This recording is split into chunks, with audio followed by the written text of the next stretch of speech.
What's going on, everybody? Welcome back to TTB Ravens Media, bringing you Ravens content every single day. If you want to see that daily Ravens content, make sure to subscribe button down below. Hit the notification bell as well if you want to get notified every single time I upload a brand new video.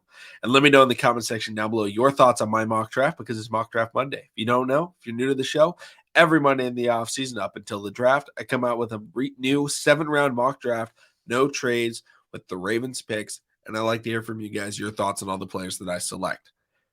This one, I decided to try a new system out. I tried mock draft database. I try and mix it up so I get different player and personnel, and I like to talk about different players. I don't like drafting the same players over and over again. With that said, I do have favorites. But overall, I'd be really happy with this draft. There've been the last couple of drafts I haven't loved. This is one that I'm really happy with. First off, round 1, pick 22. And I was looking at this selection, and there were some wide receivers available. There were some quarterbacks available. There were some good players available. But something came into my head that came out today was that the Ravens offered Odell Beckham Jr. a contract. That's not saying the Ravens are going to sign him, but they're trying to sign him, and they're working hard towards it. So I was like, okay, I don't need to stretch for a wide receiver if the right one isn't available, right? If Jordan Addison is available, if it's Jackson Smith and Jigba, I think, yeah, maybe I pulled the trigger. For round 1, pick 22, I decided to go with Brian Branch. Brian Branch, love his game. He's a safety / cornerback, okay? A lot of people see that safety symbol and they get really scared. He can play corner, okay? He can play nickel. He can play outside. He's a do-it-all player, and I think that's what the Ravens really want in their secondary is they already have Marlon Humphrey who can play inside, outside. They have Brandon Stevens who can play outside over top. They have Kyle Hamilton who can play line of scrimmage and deep safety. They have Marcus Williams who can play a little bit of, kind of in the slot, not playing slot corner, but he can play in the slot and guard those slot wide receivers in certain packages, which he's done before. He guarded Jamar Chase in the slot against the Cincinnati Bengals and did very well in doing so. They want to move everybody around. And Brian Branch would be, yes, it's a third safety, but it's don't think of them as safeties. Think of them as pieces, right? Basketball is becoming positionless. I think the Ravens are trying to do a positionless. They're obviously going to have positions, kind of defense where they have these guys that can do multiple things and line them up in different packages rather than having to just sub everyone out. Oh, we're going into base 4-3. Oh, we're going into base 3-4. No. Ravens are going to be rocking nickel. They're going to be rocking dime. They're going to be rocking dollar. And they're going to be throwing all these other weapons out there. They're going to be throwing Geno Stone. They're going to be throwing Brandon Stevens in the back. They're going to throw Kyle Hamilton, Marcus Williams. There may be plays where they're throwing Pepe Williams back there. Everybody gets back there because they're trying to do something new. And I really like that. And I think Brian Branch fits that really well.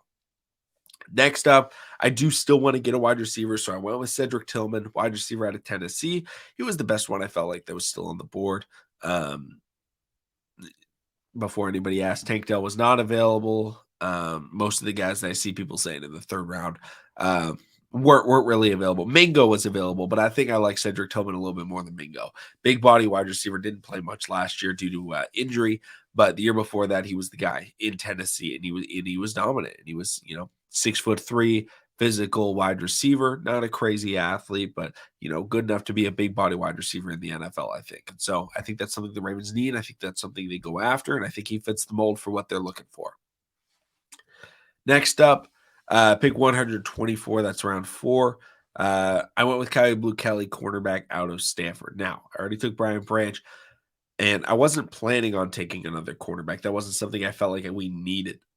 However, I really love Kyle Blue Kelly, especially in the 4th round if he's able to slide to there. As a Stanford fan, I'm a big fan of his game, and he has been the guy for the last 3 years at Stanford. He started as a freshman, and he dominated. I believe he started out. No, that was Paulson Adebo. I was trying to think back against Justin Herbert. Someone made crazy plays at the end of a game against Justin Herbert. It was Paulson Adebo, not Kyle Blue Kelly, but Paulson Adebo, Saints cornerback. I liked him coming out of Stanford as well. But Kyle Blue Kelly is a man coverage cornerback that has good ball skills. He's not interceptions, but he has good ball skills in terms of punching the ball out, and he plays physical and close to the wide receiver, which is kind of more similar to how Marlon Humphrey plays versus Marcus Peters. And I like the style of Marlon Humphrey of just physical in your face. Don't let him get anything for free. And, he's coming out of a system where he's been playing a lot. He's not inexperienced. We've been drafting a lot of players in the secondary that are inexperienced. That's not him. He is smart, he's physical, and he's good. And I think that's all you can ask for out of a round 4 pick. Next up, pick 157. Again, this is not a position I feel like we should go O-line. I feel like we should go, potentially edge rusher late. But I saw him available, Kenny McIntosh. And Kenny McIntosh, running back out of Georgia, I think, especially with the hiring of Todd Monken, I think it's a perfect fit. Pass catching running back, extremely good burst and short area quickness. That's something that I think the Ravens can absolutely use. I'm going to move my phone off the table so that I don't get any more vibrations into the microphone. But Kenny McIntosh is somebody that, even though we have JK, we have Gus, we don't have that pass catcher. And we do have Justice Hill, but I don't think he's a true pass catcher. I think he's a special teamer. And I think he's very good at that. And I'm happy we have him. But I think if we decide to move forward with J.K. Dobbins, or if we draft a new running back next year, don't know what the Ravens are going to do, Kenny McIntosh can be that too. I don't think we're not going to keep Gus and J.K. I think that's a guarantee. That's going to be too expensive. It makes no sense. I think it's bad roster building if you do that. So if you keep one of them, and I don't even know if you should keep one, maybe let them both walk. Kenny McIntosh is a perfect RB2 in the NFL.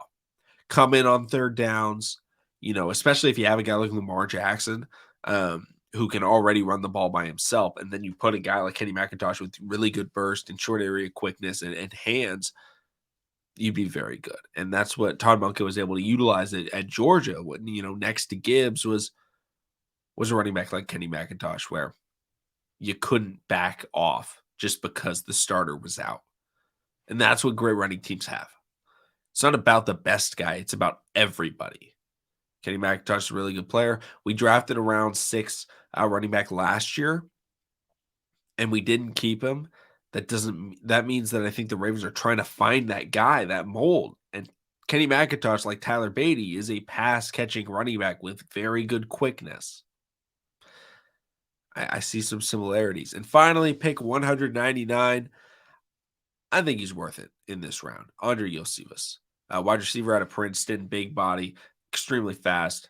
He's a sprinter. I think he's a heptathlete is what he is at Princeton. He won the national championships in the 60 meter in college, and he ran that in a 6.61. And if you want to compare, Tyreek Hill ran 6.60. So in that specific race, very similar to Tyreek Hill. Doesn't play like Tyreek Hill. He's a big body guy, not a crazy route runner, coming out of Princeton, not extremely polished. But I think he's just someone where it's like, hey, just get him in the building. Let's work with him. Let's figure out if we can turn him into something. That's what these late picks are.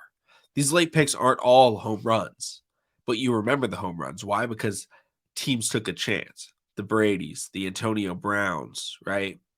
Even the Ravens typically have, edge rusher success, like guys like Zadarius Smith and such.